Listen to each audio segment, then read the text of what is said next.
everyone, welcome back to Sunny Live Show. Thank you so much guys for tuning in. Well guys, I'm back again with the Mzansi Reality TV show and namhlanje ke sikhuluma ngomnakwethu owathanda nesithembu ubaba Musamsele naye usethole ukugxekwa emva kwaleya episode ka Pinky ke ekade trend lapha ke ku social media. Uhlelweni indoda eneminyaka engu43 kungu-Andile Dlamini nodumile ke nala enkundleni zokuxhumana oyinyanga Okano Mazondi ke bizocela isithembu ubaba Musamsele no ipresenter ke yohlelo. Ithi ke isithembu sifunela ukuthi ke ayilali nomuntu wesifazane osesikhathini futhi yona yashona lo mfowabo nokuyena ke efuna ke ukuthi imthathele omunye unkosikazi khona ke engasekho ke umfowabo. Angazi ke guys ukuthi ke mangabe sekwenzeka ke uMajele kanye noMazondi babe sesikhathini ngesikhathi esisodwa le ndoda ke iyokwenza njani.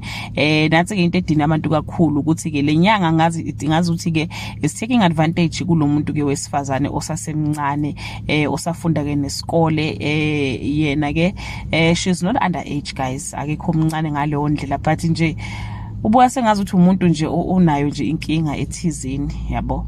So bathi uneminyaka u20 ke indoda ina 43 bathi ulingana ke neingane zayo le ndoda le, kodwa ke ithi cha impela yona ifuna ukumshada abantu ke abaphume indabeni zayo futhi ke mayiqeda ukushada uMajele izothatha abanye futhi abakhosikazi abawu4 kahle yona ithi ifuna ukuba namakhosikazi ke awu6 ke yona kahle ithi ifuna ukuba ke namakhosikazi ke awu6. So nje ithi abantu abaphume indabeni zayo yona izomthatha uMajele ithi imthalela ukuthi uMajele ke nje ufane ifune empty. Uyinto ecasula abantu kakhulu ukuthi ke how can this man compare umuntu ophilayo wesifazane kanye ke nefone empty. Athi ke uyafana nefone empty uyena uzofaka inamba kubo yena usho ukuthi ithombe like ngazi ukuthi nje lo muntu wesifazane akazokwazi ukuphila ke impilo yakhe kodwa ke uzophila impilo ngendlela efunwa ke iyona ke lenyanga. But ke uMajele ujabule bakithi singaphuma ngempela indaba enza kujabula uMajele uyamthanda umuntu wakho uthi umenzela yonke into.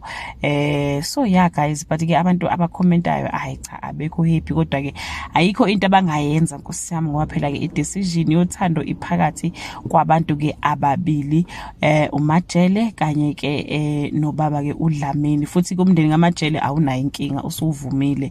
Guys, yeah, do leave your comment below and share your opinion. Bye.